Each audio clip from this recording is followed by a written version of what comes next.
Hello guys, we discuss about the preparation methods of the aldehyde and ketone. Okay, after the previous lecture we completed the preparation methods of aldehyde and ketones. Okay, in this preparation method the aldehyde and ketone or the preparation methods of aldehyde and ketone is shown in combined form.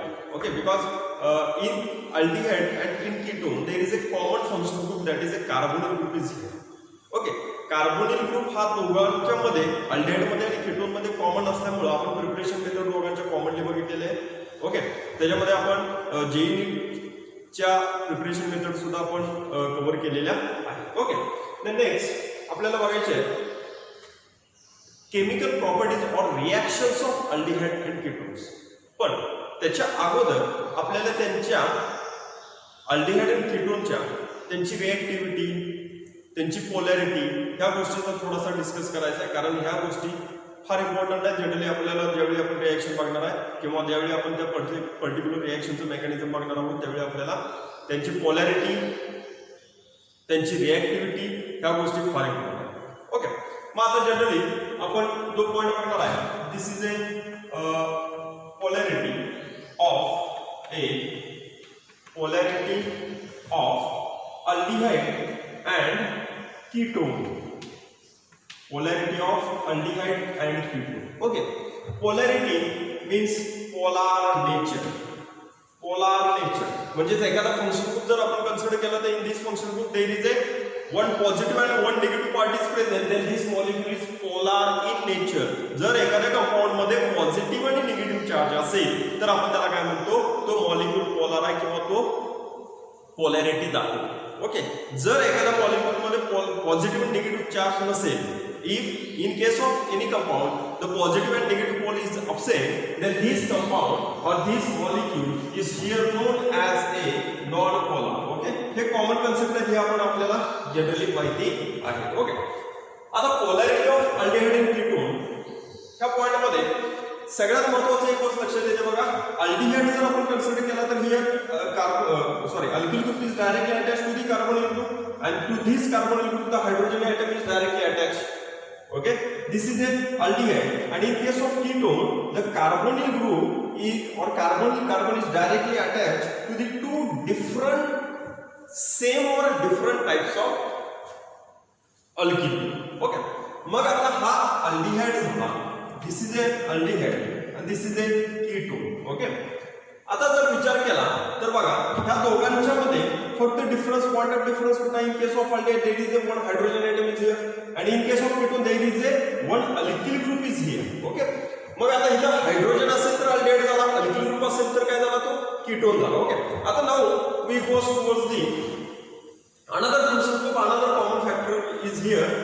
In this aldehyde or in this ketone, there is a carbonyl group. It is a common functional group is shown or is present in aldehyde and ketone. Okay, carbonyl group present. Okay, म्हणजे आपण हा carbonyl group C double bond O या form मध्ये लिहितो. Okay, किंवा generally जर आपण याची पोलॅरिटीचा जर टेंटेटिव्हली विचार करायचा झाला तर carbon double bond oxygen. Okay, आणि इथं तुम्ही रिस्पेक्टिव्हली दोन अल्किल ग्रुप अटॅच केले, दोन्ही बाजूला व्हॅलेन्सीज ज्या कार्बनच्या ज्या दोन फ्री व्हॅलेन्सीज आहेत त्या दोन्हीही फ्री व्हॅलेन्सीज जर तुम्ही अल्किल ग्रुपने रिप्लेस केला तर there is a formation of a ketone. बरोबर, आणि जर एक अल्किल ग्रुप एक हायड्रोजन असेल there is a formation of a aldehyde, आणि दोन्हीही हायड्रोजन असतील तर there is a formation of a formaldehyde.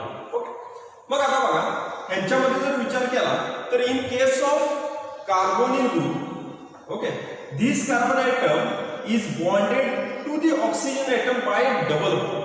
Okay, हा जो कार्बन आहे हा ऑक्सिजनला अटॅच आहे पण कसा डबल बॉन्डेड आहे, त्यामुळे this carbon atom it shows the sp2 hybridization. Okay, and this oxygen which contains the lone pair, due to this lone pair oxygen it shows the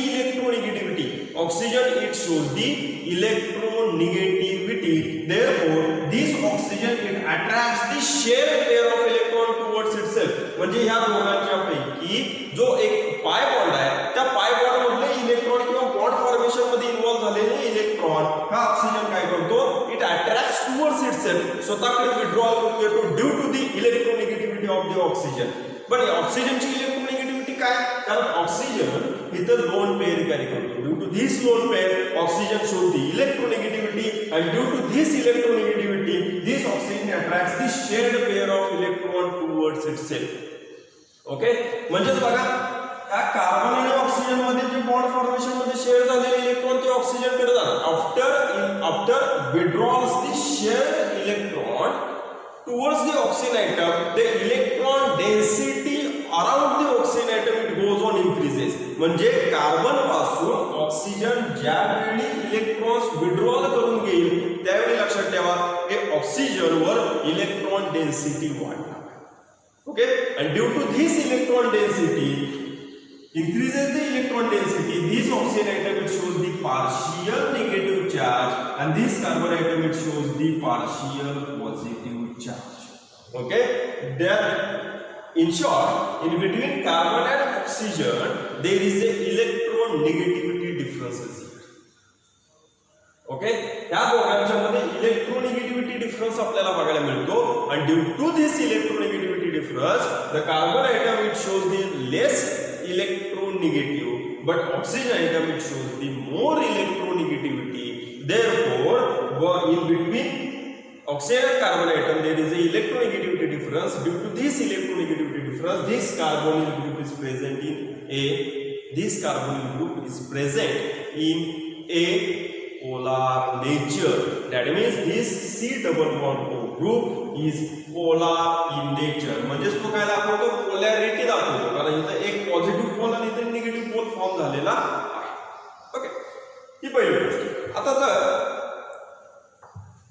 विचार केला तर एक गोष्ट आपल्याला लक्षात येते बघा, हा कार्बोनिल कार्बन आहे. Okay, this is a carbonyl carbon. Carbonyl group हा सगळा झाला, त्यातला एक कार्बन आहे तो कार्बोनिल कार्बन झाला. हा कार्बोनिल कार्बन आणि हा ऑक्सिजन. ठीक आहे, मग आता बघा हा जो कार्बोनिल कार्बन आहे ह्या कार्बोनिल कार्बनवर चार्ज आहे पार्शियल पॉझिटिव्ह आणि ह्या ऑक्सिजनवर आहे निगेटिव्ह. ओके, मग आता जरी आपण ह्या दोघांच्याकडे बघितलं तर दोघांच्या मध्ये इलेक्ट्रोनिगेटिव्हिटी डिफरन्स जास्त आहे. बरोबर, त्यांच्यामध्ये दोन पोल्स फॉर्म झाले तर पोलॅरिटी दाखवतो. असं असलं तरी सुद्धा this carbonyl group it is a stable carbon. तो स्टेबल काय, due to the resonance. Stable काय, ड्यू टू दी रेझोनन्स. आता रेझोनन्स म्हणजे काय बघा, इथे मी कन्सिडर केला carbon double bond oxygen. Okay, oxygen as usual काय करतो, लोन पेअर कॅरी करतो. ठीक आहे, मग आता हा ऑक्सिजन इलेक्ट्रोनिगेटिव्हिटी दाखवणार आहे ऍज युजुअल आपण इथे ज्या पद्धतीने एक्सप्लेन केलं त्या पद्धतीने. Due to this electronegativity this pi out of this double bond, the pi bond is delocalized on the oxygen atom. That means the bond pair get converted into lone pair. Bond pair get converted into lone pair. That means the electron density or a one lone pair it goes on increases. That means there is a formation of a one resonating structure, that is a carbon single bond oxygen. By increasing a one electron pair, then this oxygen shows the negative charge and this carbon shows the positive charge. Okay, positive आणि negative charge आहे. ठीक आहे, मग आता बघा परत हा oxygen काय करणार, निगेटिव्ह चार्ज दाखवतो. म्हणल्यानंतर हा निगेटिव्ह चार्ज दाखवत असल्यामुळं परत हा ऑक्सिजन काय करणार, जे त्याच्याकडे एक्सेस लोन पेअर प्रेझेंट आहे, due to this lone pair this lone pair is delocalised again in between carbon cation and oxygen atom and then it forms the another resonating structure, that is a carbonyl group. Okay, म्हणजेच काय दाखवतं, double bond carbon double bond ऑक्सिजनचं conversion carbon single bond oxygen मध्ये किंवा carbon single bond ऑक्सिजनचं conversion carbon double bond oxygen मध्ये होतं. म्हणजे सिंगल आणि डबल बॉन्डचं कन्वर्जन इंटरचेंज होतं by the resonance. By the resonance आणि हा रेझोनेटिंग स्ट्रक्चर दाखवतो. त्यामुळे carbonyl group it is a most stable group. Carbonyl group that means C double bond group it is a most stable group. Okay, हा सगळ्यात महत्त्वाचा point. Okay, आता त्यानंतर जर आपण विचार केला तर बघा ह्या कार्बोनिल ग्रुपची डायपोल मुवमेंट बघायची. Dipole movement means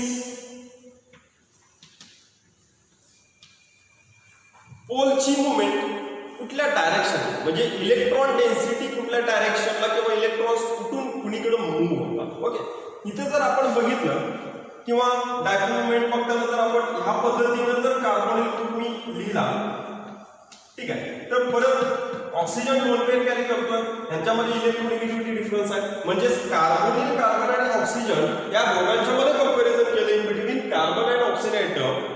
In between carbon and oxygen atom, the oxygen is the most electronegative compound than as compared to carbon atom.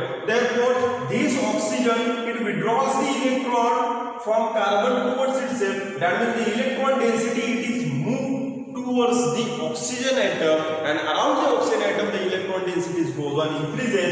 That means the dipole moment it towards the oxygen atom. Dipole movement towards the oxygen.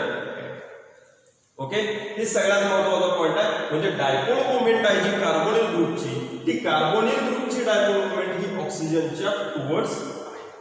Okay, ठीक आहे. आता ही झाली polarity. Okay, मग आता बघा ह्या polarity मध्ये जो आपण कार्बोनिल कार्बन कन्सिडर केलाय, थोडासा याला हायलाइट करतो. हा डबली बॉन्डेड अटॅच आहे ऑक्सिजनला. Therefore, doubly bonded carbon atom is present in sp2 hybridization. Doubly bonded carbon atom is present in sp2 hybridization. Okay, इथे sp2 hybridization आणि sp2 hybridization असल्यामुळं this carbon atom is present in a planar form. This carbon atom is present in a planar form. आता आपण polarity बघितलेली आहे. आता आपण generally carbonyl कार्बनचा किंवा कार्बोनिल ग्रुपचा नेचर हे पॉइंट बघतो. Nature of carbonyl group. Okay, इथे सेकंड पॉइंट लिहू म्हटल्यास nature of carbonyl group. Okay, हा पॉइंट बघतो. ठीक आहे. आता बघा इथे sp2 हायब्रिडायझेशन आणि आपल्याला माहिती आहे की sp2 hybridised carbon item is present in a planar form. Okay, हा जो कार्बन आहे तो असा मी कन्सिडर करतो. ठीक आहे, असा कन्सिडर करतो. म्हणजे इथे कार्बन डबल बॉन्ड ऑक्सिजन आहे पण तो प्लेनरवर आहे. हा प्लेन खालचा हात म्हणजे माझा प्लेन आणि याच्या प्लेनरवर हा कार्बन डबल बॉन्ड ऑक्सिजन आहे. ठीक आहे, म्हणजे हा कार्बन डबल बॉन्ड ऑक्सिजन. ठीक आहे, मग आता बघा हा प्लेनर कार्बन असेल तर ऑक्सिजन सुद्धा प्लेनर आहे. ऑक्सिजन सुद्धा काय प्लेनर आहे. पण this carbonyl group it is a electron deficient species or electron deficient carbon item.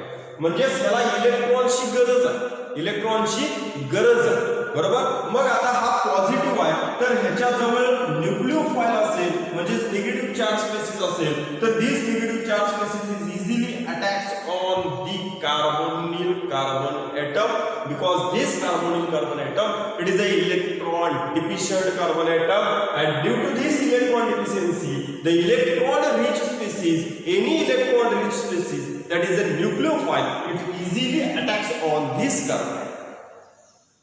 Okay, बरोबर. मग आता बघा हा प्लेन मी कन्सिडर केला carbon, C double bond O हा प्लेनर आहे. बरोबर. इथे मी न्यूक्लिओफाइल हा न्यूक्लिओफाइल कन्सिडर करतो. हा जो चॉक आहे हा मी न्यूक्लिओफाइल कन्सिडर करतो. हा न्यूक्लिओफाइल जर समजा वरून अटॅक केला तर काय होणार आहे, परत ह्या पद्धतीने आपल्याला बघायला मिळेल. म्हणजेच काय होणार बघा, पहिल्यांदा हा न्यूक्लिओफाइल चॉक, हा न्यूक्लिओफाइल ह्या कार्बनवर कार्बोनिल कार्बनवर अटॅक करणार आहे. ह्या बाजूला ऑक्सिजन आहे, इकडच्या बाजूला कार्बन आहे, कन्सिडर करा. ठीक आहे. ज्यावेळी हा कार्बनवर अटॅक करणार आहे त्यावेळी काय होणार आहे, हा असा. बरोबर. परत अनेकदा सांगतो, हा चॉक जो माझ्या हातामध्ये दिसतोय this is here considered as a nucleophile आणि हँड हा हात माझा कन्सिडर करतोय ह्या साईडला ऑक्सिजन आणि ह्या साईडला कार्बन आहे. ओके. मग आता हा न्यूक्लिओफाइल कार्बोनिल कार्बनवर अटॅक करणार. का करणार, कारण हा कार्बोनिल कार्बन हा इलेक्ट्रॉन डिफिशियंट कार्बन आहे. बरोबर.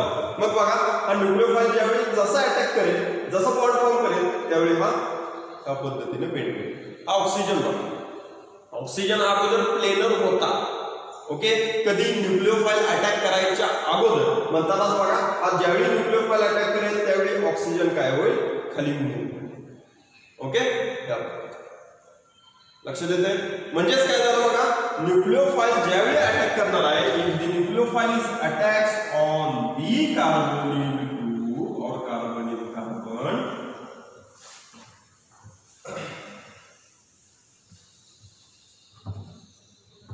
ओके, आता हा न्यूक्लिओफाईल ह्या कार्बोनिल अटॅक केला, पण कार्बोनिल ग्रुप जो आहे तो कार्बोनिल ग्रुप आता कसा आहे आपल्याला प्लेनर आहे, कारण इथं कार्बन प्लेनर काय, कारण this carbon is present in sp2 hybridisation.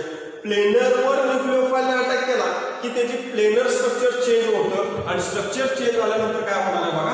परत स्ट्रक्चर थोडंसं या बाजूला मी ड्रॉ करतो.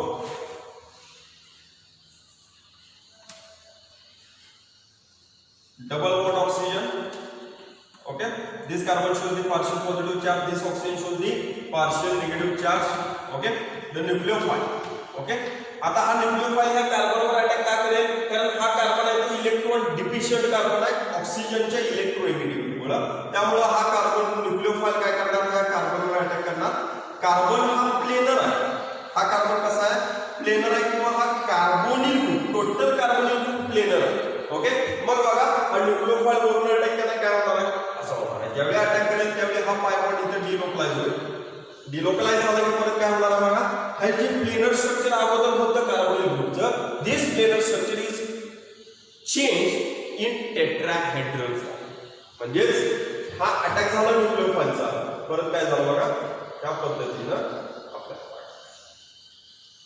ओके, हा एक ग्रुप, हा एक ग्रुप, हा एक ग्रुप, हा एक ग्रुप, हा एक ग्रुप, हा एक ग्रुप आणि हा अंका दिसतो तो एक ग्रुप. लक्ष देत आहे, म्हणजेच बघा हा प्लेनर आहे, हा म्हणजे कार्बोनिल ग्रुप, वरून न्यूक्लिओफाईल अटॅक केला, न्यूक्लिओफाईल अटॅक करत असताना काय होणार आहे त्या पद्धतीने. ओके, म्हणजेच काय झालं, प्लेनर स्ट्रक्चरचं कन्व्हर्जन टेट्राहेड्रल मध्ये झालं. म्हणजेच बघा कार्बन वरून न्यूक्लिओफाईल अटॅक केला, किंवा न्यूक्लिओफाईल तुम्ही कुठेही कन्सिडर करू शकता. ठीक आहे, इथं O-. ओके, आता न्यूक्लिओफाईल वर लिहितो काय फरक पडत नाही. ओके, इथं लोन पेअर कॅरी करणार आहे, इथं लोन पेअर कॅरी करणार आहे. म्हणजेच प्लेनरचं कन्व्हर्जन टेट्राहेड्रल मध्ये.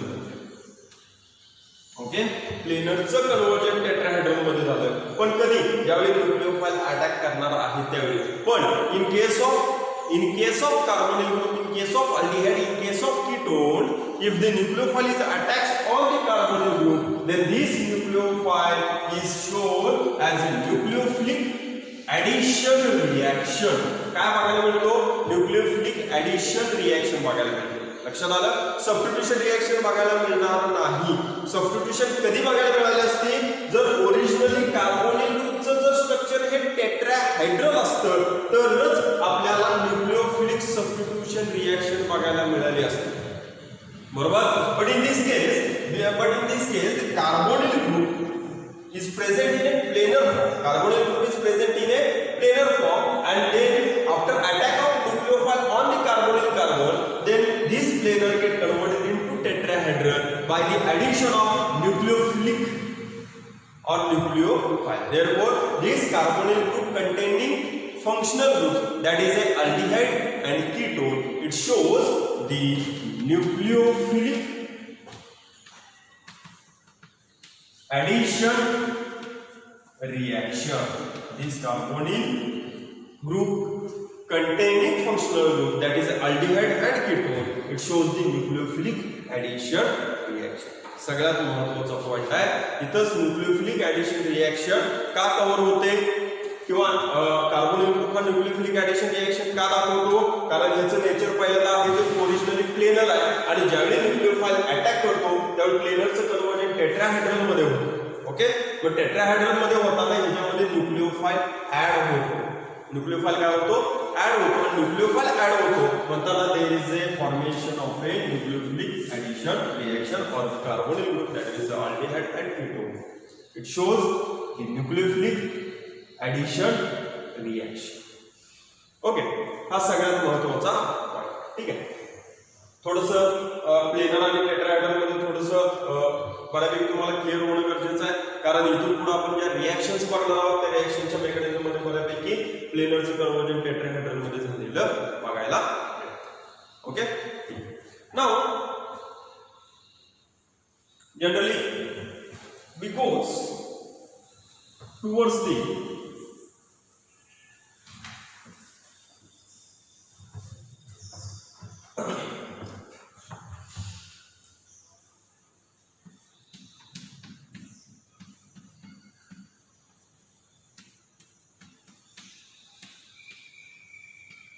This is a aldehyde, this is a ketone.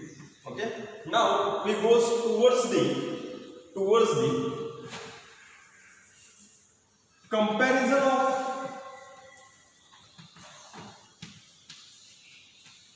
polarity of aldehyde and ketone. Aldehyde आणि कीटोन ह्या दोन्ही फंक्शन ग्रुप आपण पोलॅरिटी कोणाची बघितली, कार्बोनिल ग्रुपची आता पोलॅरिटी बघितली. आता आपल्याला पोलॅरिटी कोणाची बघायची आहे, aldehyde, specifically aldehyde function group आणि कीटोन फंक्शनल ग्रुप और केटोनिक फंक्शन ग्रुपची स्पेसिफिकली पोलॅरिटी बघायची आहे. ओके, मग आता बघा सगळ्यात महत्त्वाचा एक गोष्ट परत तुमच्या लक्षात येते का बघा, अल्डिहाइड आणि कीटोन ह्यांच्यामध्ये जर आपण कंपॅरिझन केलं, this is the aldehyde C double bond O and this is the hydrogen is here. Okay, then R C double bond O and one alkyl group is here. दोघांच्या मध्ये comparison केलं तर aldehyde it is a more polar than ketone. Okay, ketone पेक्षा aldehyde ची polarity जास्त आहे. Okay, due to the sterically or due to the steric hindrance or due to the bulky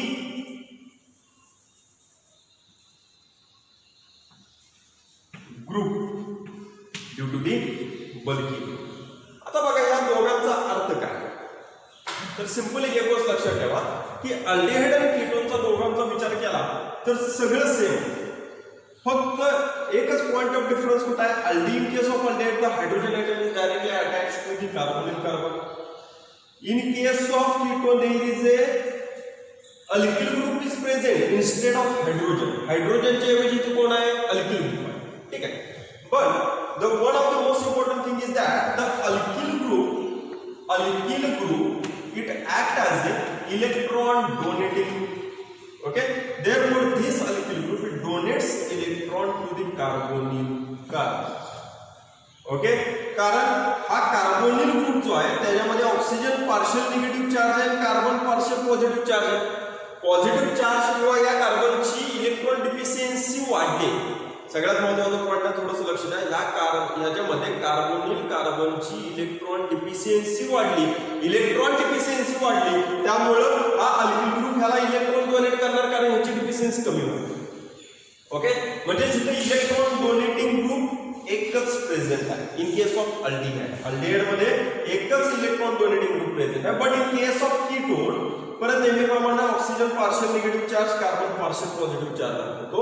ह्याची कार्बनची electron deficiency ही कमी करण्यासाठी इथं दोन अल्किल ग्रुप आहेत.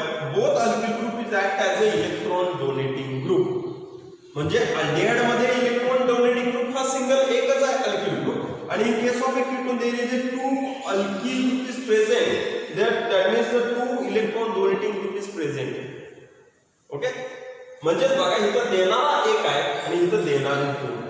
ओके, म्हणजे बघा जर देणारे दोन असतील तर त्या पद्धतीनं तेवढे इलेक्ट्रॉन्स त्या कार्बनला मिळणार आहे. म्हणजे तो जेवढा अगोदर पॉझिटिव्ह होता, जेवढा अगोदर इलेक्ट्रॉन डिफिशियंट होता, तेवढा तो पहिल्यासारखा राहणार नाही, कारण इथं दोन इलेक्ट्रॉन डोनेटिंग ग्रुप आहे आणि हे दोन्हीही इलेक्ट्रॉन ह्या कार्बनला देत असल्यामुळं ह्या कार्बनची इलेक्ट्रॉन डिफिशियन्सी कमी झाली.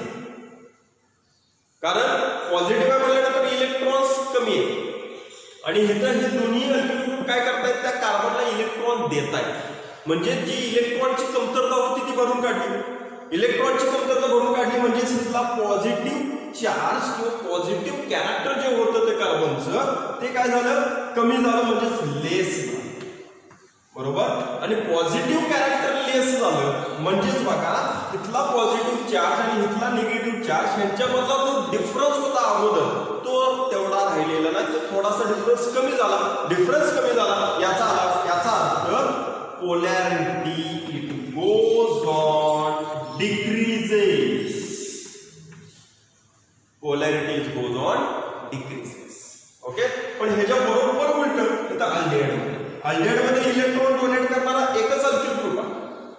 बरोबर, मग इथं देणारा एकच ग्रुप आहे, त्यामुळे ह्या कार्बनची इफिशियन्सी एका अल्किल ग्रुपमुळे तेवढी कमी होणार नाही जेवढी इथे कीटोनच्या कार्बोनिल ग्रुपमध्ये. त्यामुळं यांच्यामध्ये जास्त काय फरक पडत नाही. त्यामुळे ह्याची पोलॅरिटी ही कीटोन पेक्षा ही आपल्याला जास्त बघायला मिळते. That means polarity goes on increase. Okay, मग आता इकडे जायचं स्टेरिक हिंड्रन्स आणि बल्की नेचर किंवा बल्की ग्रुप काय भानगड आहे. तर ह्या दोघांच्या मध्ये कंपॅरिझन केलं इथं दोन अल्किल ग्रुप आहेत. दोन अल्किल ग्रुप मध्ये म्हटल्यानंतर there are two electron donating group is here. Electron donate का करतात, त्यांच्याकडे आहेत म्हणून करतात. कुणाकडे आहे, अल्किल ग्रुपकडे आहे. त्यामुळे इथे काय झालं, बल्की ग्रुप झाला ना. Due to bulky group as compared to aldehyde there is a less bulky group is here. That means the steric hindrance is greater in case of ketone than aldehyde. Okay, bulky group असल्यामुळे steric hindrance आपल्याला जास्त बघायला मिळतो ketone मध्ये. Bulky group असल्यामुळे steric hindrance बघायला मिळतो. But in case of aldehyde there is a less bulky group or there is a what alkyl group is here, therefore less steric hindrance is shown. Therefore due to this steric hindrance or bulky nature, the polarity of aldehyde is a higher than the polarity of ketone. Okay, this is a comparison of polarity of aldehyde and ketone. हा सगळ्यात महत्त्वाचा important point. Okay guys, then in this lecture we studied the generally physical properties. In these physical properties here we also consider the reactivity, polarity, or here also shows the Y carbonyl group or C double bond group shows the nucleophilic addition reaction respectively aldehyde and ketone both functional groups.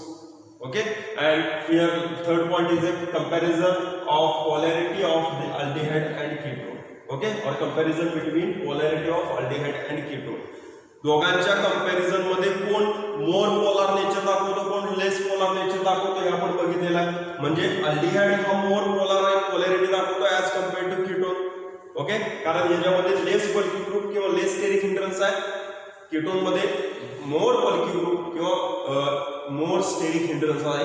या दोन पॉइंटच्या डिफरन्समुळे आपल्याला अल्डिहाइडची polarity ही जास्त बघायला मिळते as compared to ketone. त्याचबरोबर आपण carbonyl ग्रुपचं नेचर बघितलं आणि कार्बोनिल ग्रुपचं नेचर बघत असताना त्याची रिस्पेक्टिव्ह डायपोल मोमेंट सुद्धा बघितलेली आहे. Okay guys, then this is a comparison or polarity of the carbonyl group is here with respect to aldehyde and ketones. Okay guys, thank you.